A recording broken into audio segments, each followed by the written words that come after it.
Jesus disse: não julgue para não ser julgado. E isso é muito interessante. Também outra lição de sabedoria é: não julgue uma pessoa antes de conhecer sua história e seus motivos. Eu já tinha ouvido falar sobre o rei chamado Édipo, e que o complexo de Édipo recebeu esse nome em sua homenagem. Mas eu julgava Édipo como sendo um homem cruel e pervertido. Isso porque eu sabia que ele havia matado seu pai e casado com sua própria mãe. Para piorar ainda mais, ele teve filhos e filhas com a própria mãe. No entanto, ao ler o livro Rei Édipo, de Sófocles, que você pode baixar em PDF gratuitamente pelo site eBooks Brasil, descobri que julgava ele errado. Não era um homem cruel e pervertido, mas sim o rei mais azarado da história. Olá, meu povo, sou eu aqui de novo, o Dalo, e vim mais uma vez fazer um vídeo para vocês. E no vídeo de hoje eu vou contar resumidamente a história do rei Édipo, e vocês vão entender porque, na minha opinião, ele foi o rei mais azarado da história. Tudo começou antes de Édipo nascer.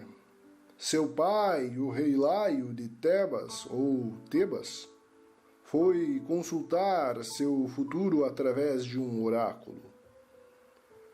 O oráculo na cultura grega é semelhante ao profeta na cultura judaico-cristã, e, diferente desses profetas de hoje das igrejas neopentecostais, que falam tanto em nome de Deus e erram tanto que precisa muita fé para acreditar neles, os oráculos que falavam em nome dos deuses gregos nunca erravam.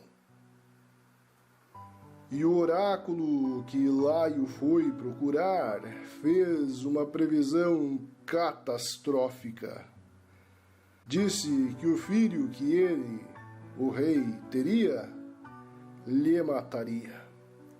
O rei ficou apavorado com isso, pois havia de ser assassinado pelo seu próprio filho. O inevitável aconteceu. O rei teve um filho. Sua mulher, a rainha Jocasta, que de casta não tinha nada, para que a previsão não se cumprisse, entregou a criança a um pastor de ovelhas para que esse pastor de ovelhas levasse a criança para uma gruta e deixasse a criança lá para morrer abandonada. O pastor levou, mas se arrependeu.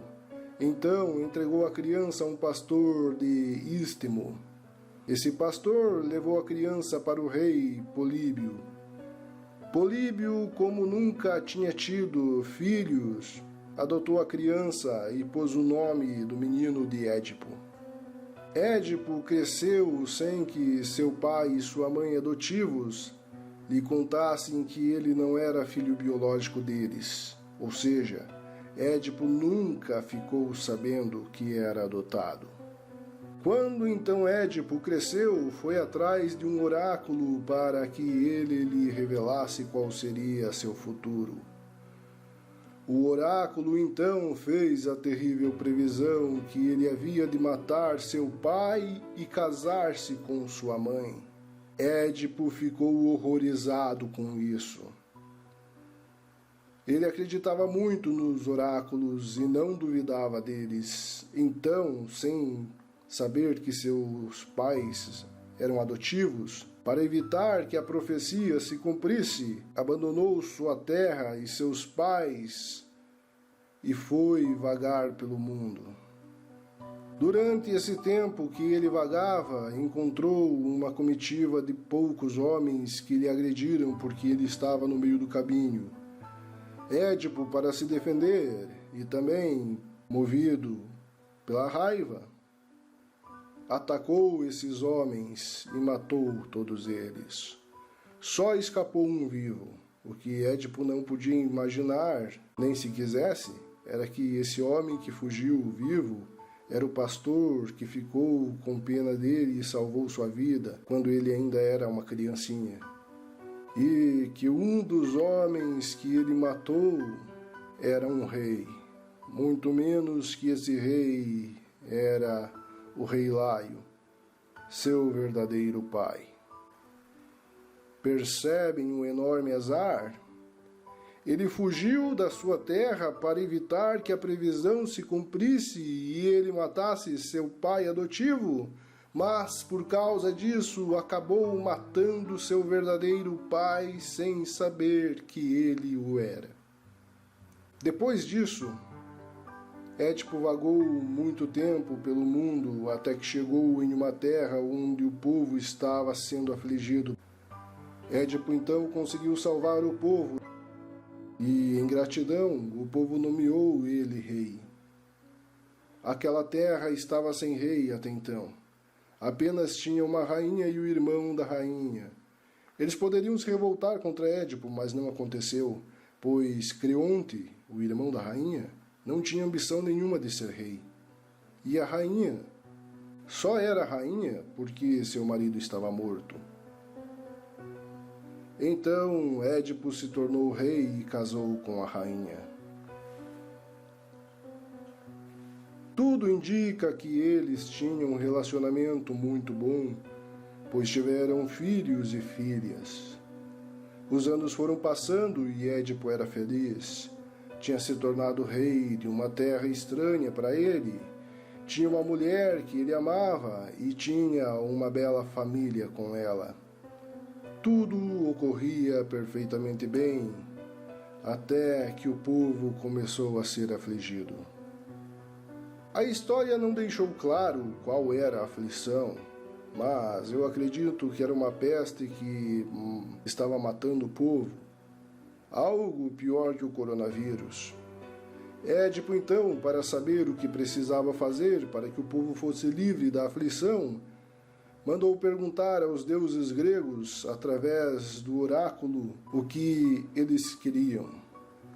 O deus Apolo, através do oráculo, disse que queria justiça, pois a morte do rei Laio permanecia impune. Para que o sofrimento do povo acabasse, o assassino deveria ser encontrado e assassinado ou banido da terra. Ou seja, deveria ser expulso daquele lugar. Édipo então decidiu que encontraria o assassino a todo custo. E sendo que as investigações não chegavam a lugar nenhum, ele pediu a seu cunhado Creonte que lhe trouxesse um oráculo para que o oráculo revelasse quem era o assassino de Laio. Creonte trouxe-lhe um oráculo velho e cego que não queria de jeito nenhum revelar para Édipo quem era o assassino. Mas, por ser muito ameaçado, acabou dizendo para Édipo que ele, Édipo, era o assassino.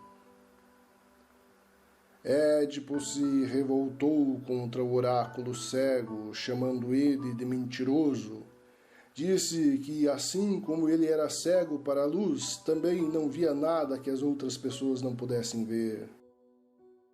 O oráculo, que não via nada fisicamente, mas via tudo que as demais pessoas não viam, previu que Édipo iria acabar a vida cego como ele. Isso foi uma previsão, mas também podemos interpretar como uma maldição. Édipo se revoltou contra seu cunhado Creonte. Disse e acreditava que ele e o oráculo haviam planejado acusá-lo injustamente para que Creonte se tornasse rei. Queria matar Creonte, mas, devido ao povo se opor a isso, decidiu então apenas bani-lo. Os acontecimentos que se sucederam a isso revelaram a Édipo que ele realmente havia sido o assassino do rei. Se desejarem saber todos os detalhes, leiam o livro. E, para piorar a situação, descobriu que a rainha com quem ele estava casado e tinha filhos era sua mãe. Nem ele sabia que a rainha era sua mãe, e nem a rainha que ele era seu filho até aquele momento. Ninguém sabia de nada. A profecia do oráculo havia se cumprido. Ele matou seu pai e casou com sua mãe, mas tudo isso sem saber. A rainha percebeu tudo o que havia acontecido um pouco antes dele. Na hora em que a rainha se deu conta de tudo, se desesperou, pois ela também não sabia que ele era o seu filho e o assassino do seu ex-marido. Ela enlouqueceu, entrou correndo no palácio e se matou enforcada. Quando Édipo descobriu que, além dele ser o assassino do rei, o rei era seu legítimo pai e sua esposa, na verdade, era sua mãe, também enlouqueceu. Entrou correndo para dentro do palácio à procura de sua mãe e esposa e então a encontrou enforcada. Seu desespero com a descoberta e seu horror com o que acabou de ver foi tanto que ele mesmo, com as próprias mãos, arrancou seus próprios olhos, ficando cego. E assim a previsão do outro oráculo se cumpriu também. A previsão de que ele acabaria cego, assim como o oráculo. Cego e abalado psicologicamente pelo que aconteceu, não poderia mais ser rei depois de tudo isso. Renunciou o reino e seu irmão cunhado, mesmo contra a vontade, teve que aceitar ser rei. Creonte podia vingar-se de Édipo por Édipo ter acusado ele injustamente e ter procurado sua morte, mas, movido de compaixão e piedade, a mesma compaixão e piedade que a gente deve ter pelos nossos adversários, agiu com benignidade e cuidou de Édipo. E essa é a triste história do rei Édipo. Na minha opinião, o mais azarado rei da história dos quais eu conheço. Se você conheceu o outro que você acha que foi mais azarado do que ele, conta qual foi e por quê aí na caixa dos comentários. A gente não deve julgar uma história boa apenas quando tem um final feliz, mas pelo seu todo. Essa história não teve um final feliz, mas é impressionante. Tanto é que, mesmo sendo de antes de Cristo, nunca foi esquecida. Então, se gostou do vídeo, deixe um like. Se ainda não for inscrito no canal e desejar, se inscreva. Também configure o sininho para receber notificações sempre que eu postar um vídeo novo. Muito obrigado pela atenção e até o próximo vídeo.